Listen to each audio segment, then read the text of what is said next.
Hello students, in the previous video we have talked about basis of classification of animal. Okay, on which basis animals are classified. So we said that animals are classified on 6 bases, and they are level of organization, body symmetry, number of germ layers, nature of coelom, segmentation and notochord. Okay. In level of organization, we said that there are 4 level of organization: cellular level, tissue level, organ level and organ system level. And we said that cellular level of organization is exhibited by porifera. Tissue level of organization is exhibited by coelentrates and ctenophora. Organ level of organization is exhibited by platyhelminthes. And organ system level of organization is exhibited by Aschelminthes and higher phyla. Okay, so this was all about level of organization.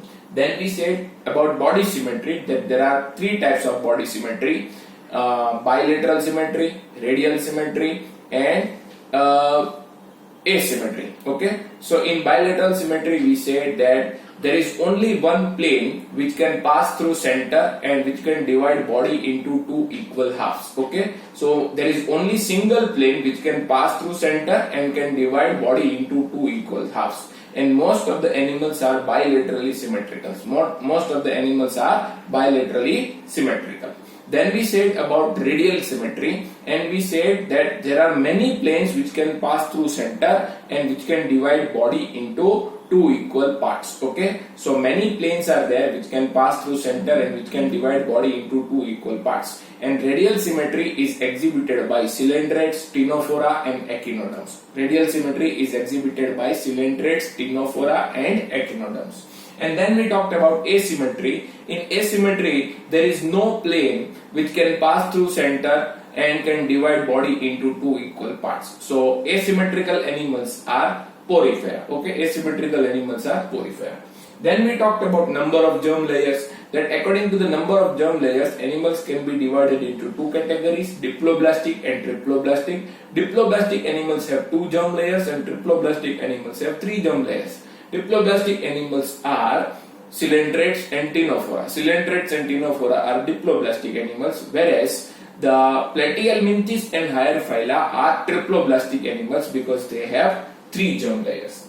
Then we talked about nature of coelom. What is coelom? Coelom is a cavity which develops inside the mesoderm. So on the basis of nature of coelom, animals can be categorized into 3 categories: acoelomate, pseudocoelomate and coelomate. Acoelomate, pseudocoelomate and coelomate. Acoelomate animals are triploblastic animals who do not have coelom in the mesoderm. Okay, acoelomate animals are the triploblastic animals who don't have coelom in the mesoderm. And examples of acoelomate animals are platyhelminthes. Examples of acoelomate animals are platyhelminthes. Okay, then we said about pseudocoelom. Pseudocoelom, here the coelom is trying to be formed, but it is formed in wrong manner. Okay, so coelom is not produced properly, and so mesoderm is present in form of scattered pouches. Mesoderm is present in form of scattered pouches in the body.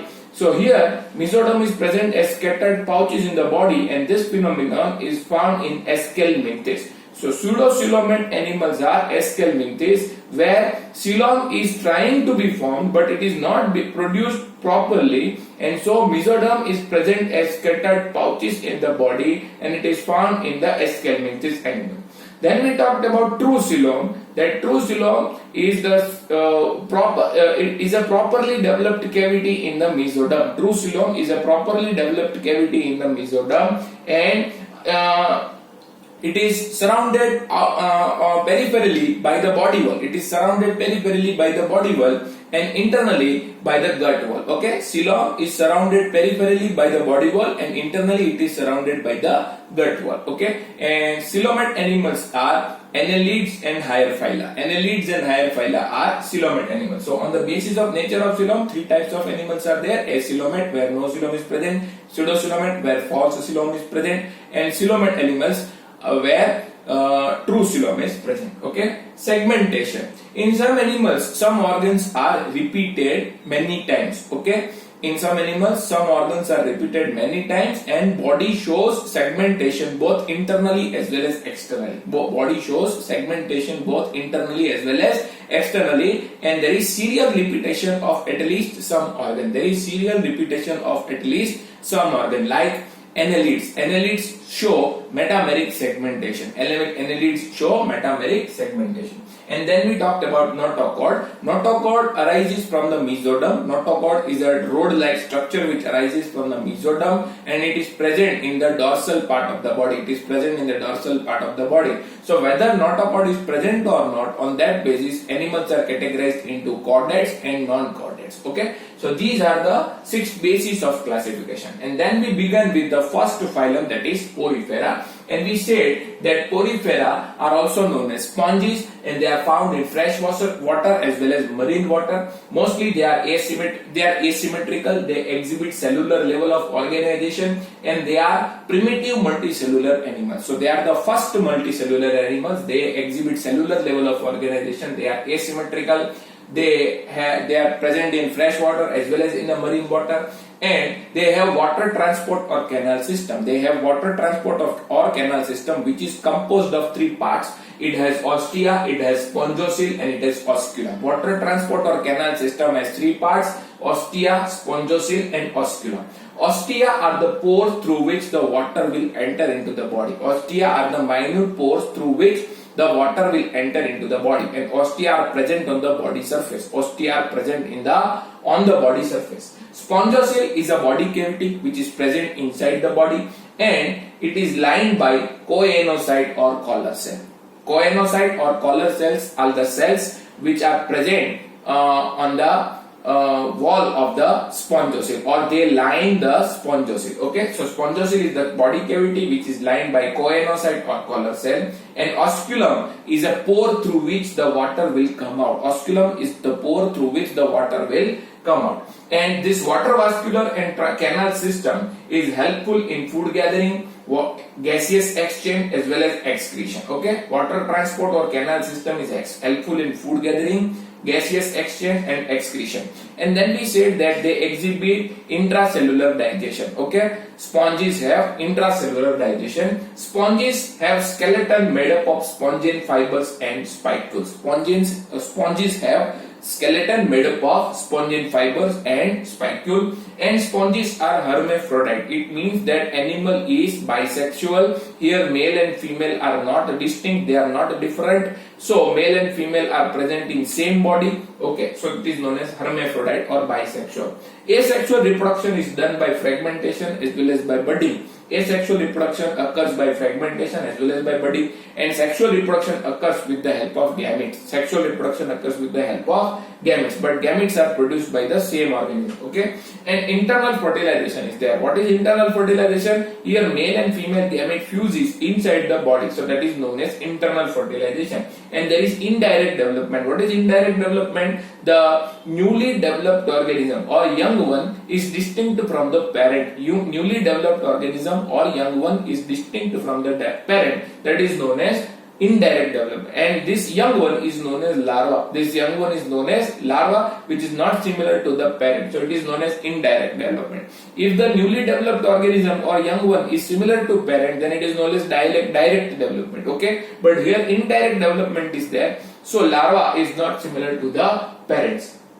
And example of Porifera are Cycon, that is also known as Scypha, Spongilla, which is a freshwater sponge, and Euspongia, that is also known as bath sponge. Okay, so this is all about Porifera, and these are the basis of classification. Let's look other phyla that we have covered in the previous video. Today we will revise all phyla one by one. Today we will revise all the videos that we have learned previously. Chalo.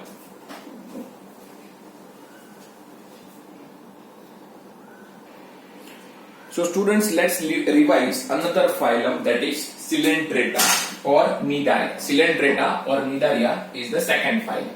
They are only aquatic animals, and they are most only marine animals. Okay, they are not found in fresh water. They are found in the aquatic habitats only, and they are found in the marine water only. They are not found in fresh water, and they are not found on land, so they are not terrestrial. They can be sessile or they can be free swimming. Sessile means the animal who can't swim or animal who cannot move is known as sessile animal. Okay, so they can be sessile and sometimes they can be free swimming also, who can move. Okay, so there are two types of coelentrates, one who cannot move, they are known as sessile, and one who can easily move, they are known as free swimming. Okay, and they exhibit radial symmetry, means many planes will pass through the center and they can divide body into two equal parts. And they have tentacles on their body. They have tentacles on their body which has nidoblast or nidocytes. And they have tentacles on their body, and tentacles have nidoblast or nidocytes. And this nidoblast or nidocytes have nematocytes, which is known as stinging capsule. They have tentacles on their body which has nidoblast or nidocytes, and these nidoblast or nidocytes have nematocytes inside, which is known as stinging capsule. Okay, and this stinging capsule helps in anchorage, in defense, as well as in capture of prey. The stinging capsule that is known as nematocyte, which is present inside nidoblast or nidocyte, which are present on tentacles, will help in anchorage, defense, and capture of prey. And the name cnidarians are derived because they are always ready to sting, or they are always ready to fight. Okay, coelentrates are always ready to sting, they are always ready to fight, so they are given name cnidarians. Okay, they have a gastrovascular cavity which has a mouth which is known as hypostome. They have a gastrovascular cavity which has a mouth and which is known as hypostome. They are diploblastic animal and they exhibit tissue level of organization. Coelentrates are diploblastic, means they have two germ layers and they exhibit tissue level of organization. And in corals, the skeleton is composed of calcium carbonate. In corals, skeleton is made up of calcium carbonate. They have two types of body forms. One is of polyp type and second is of medusa type. Okay, here S is there. One is of polyp type, second is of medusa type. Polyp is sessile, means it cannot move. Polyp body form cannot move, whereas medusa body form is umbrella like and it can freely swim. Okay, it can swim freely. Okay, so there are two types of body forms which are found in the coelentrate animals. One body form is polyp type, which is sessile, and one body form is medusa type, which is umbrella like, which is free swimming. Okay, so polyp body form is exhibited by Adamsia and Hydra. Adamsia and Hydra exhibit polyp type of body form, and medusa type of body form is exhibited by jellyfish, or other name of jellyfish is Aurelia. Okay, so Aurelia or jellyfish exhibit medusa type of body form, which is an umbrella like body, and it can freely swim, whereas polyp body form is exhibited by Adamsia or Hydra and they cannot move. Okay, but some organisms are there who have both type of body forms during their lifetime. Some organisms are there who have both type of body forms during their lifetime, like they have polyp body form also and they have medusa body form also. Okay, they have polyp body form also, they have medusa body form also. Here medusa is sexual form and polyp is asexual form. Polyp is asexual form and medusa is sexual form. So polyp produce medusa asexually and medusa produce polyp sexually. Okay, they can convert from polyp into medusa and from medusa into polyp. They can get converted into from polyp to medusa and from medusa to polyp during their lifetime. Okay, but some organism will remain as polyp only, some organism will remain as medusa only, but some organisms can get converted between polyp and medusa. Some organisms can get converted between polyp and medusa. Here polyp is asexual form and medusa is sexual form. So polyp will produce medusa asexually and medusa will produce polyp sexually. Okay, medusa will produce polyp sexually and polyp will produce medusa asexually. And this phenomenon of interconversion is known as metagenesis. This is also known as alternation of generation, means two types of body forms are exhibited during the same life. Two types of body forms are exhibited during the same life, and this phenomenon is known as metagenesis, and it is exhibited by Obelia. It is here I have forgot to write that Obelia is the animal who exhibits metagenesis. What is metagenesis?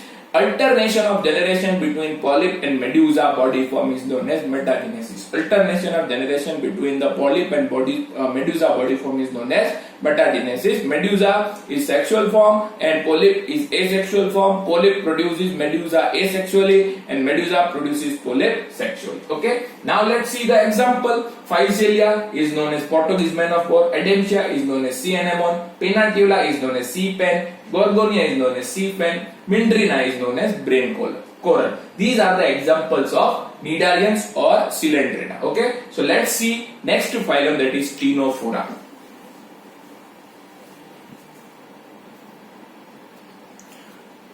So students, we have revised two phylums, that is Porifera and Coelenterata. In Coelenterata, I forgot to mention about digestion, that they have two types of digestion, both intracellular and extracellular. In Porifera, only one type of digestion was there, that is intracellular. Now let's talk about third phylum, that is Ctenophora. Ctenophora are also known as sea walnuts or comb jellies. Ctenophora are also known as sea walnuts or comb jellies. They are only marine. Okay, all animals are marine in Ctenophora phylum. They are not found in on land, so they are not terrestrial also, and they are not found in freshwater also. They are diploblastic. They have radial symmetry. They have two germ layers, and they have radial symmetry. Means many body planes can pass through the center and can divide body into two equal parts. They have tissue level of organization. So here, some kind of division of labor is arising, but the organs and organ system is not being produced. Organs and organ system is not being formed. Some kind of or basic level of division of labor is arising. Okay, they have 8 rows of ciliated comb plates. They have 8 rows of ciliated comb plates which help in locomotion. They have 8 rows of ciliated comb plates which help in locomotion. They have a characteristic of bioluminescence through which they can produce their own light. They have a characteristic of bioluminescence through which they can produce their own light. They have two types of digestion, both extracellular and intracellular. And here sexes are not separate. It means that male and female are not distinct. Male and female are present in the same body, and they exhibit external fertilization, and they have means that male and female gamete will fuse outside of the body. External fertilization means male and female gamete will fuse outside of the body, and here only sexual reproduction is found. Asexual reproduction is not found, and development is indirect. It means that young one is not similar to the parent, and it is distinct from the parent or different from the parent. Okay, and examples of Ctenophora phylum are Pleurobrachia and Ctenoplana. Pleurobrachia and Ctenoplana are the examples of Ctenophora phylum. Okay, so this is all about Ctenophora phylum. Let's talk about Platyhelminthes phylum. Platyhelminthes are also known as flatworm because their body is dorsoventrally flat. Okay, their body is flat from the dorsal side as well as from the ventral side, so they are known as flatworm. They are triploblastic, means they have 3 germ layers. They have bilateral symmetry, means only one body plane is there which can pass through center and can divide body into 2 equal parts. They are acoelomate. Acoelomate means they don't have body cavity in their body, though they are triploblastic, but they don't have body cavity in their body, and they have organ level of organization. So here organs are found, but organ system is not found, and they have incomplete digestive system. In the beginning, we have discussed about complete and incomplete digestive system. Complete digestive system has 2 openings, that is mouth and anus, and so mouth and anus are not the same in the complete digestive system. But in case of incomplete digestive system, there is only single opening which is known as mouth and anus, which works as mouth and anus both. So in incomplete digestive system, mouth and anus are same, but in complete digestive system, mouth and anus are separate, they are not same.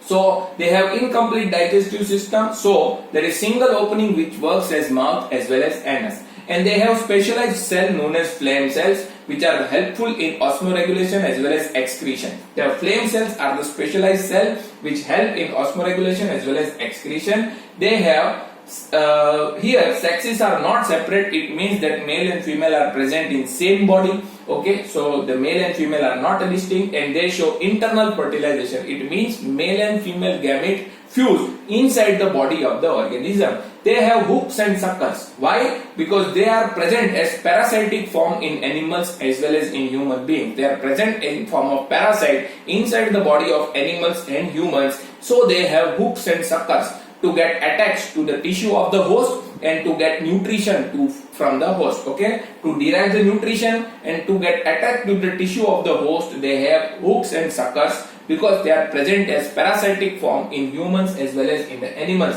They show indirect development. It means that young ones are not similar to their parent. Young ones are distinct from the parent. They are not same as parent. Okay, and they are present in form of parasite in animals as well as humans. And examples of platyhelminthes are Taenia, which is also known as tapeworm, and Fasciola, which is also known as liver fluke. Okay, so this is platyhelminthes phylum, which is also known as flatworm.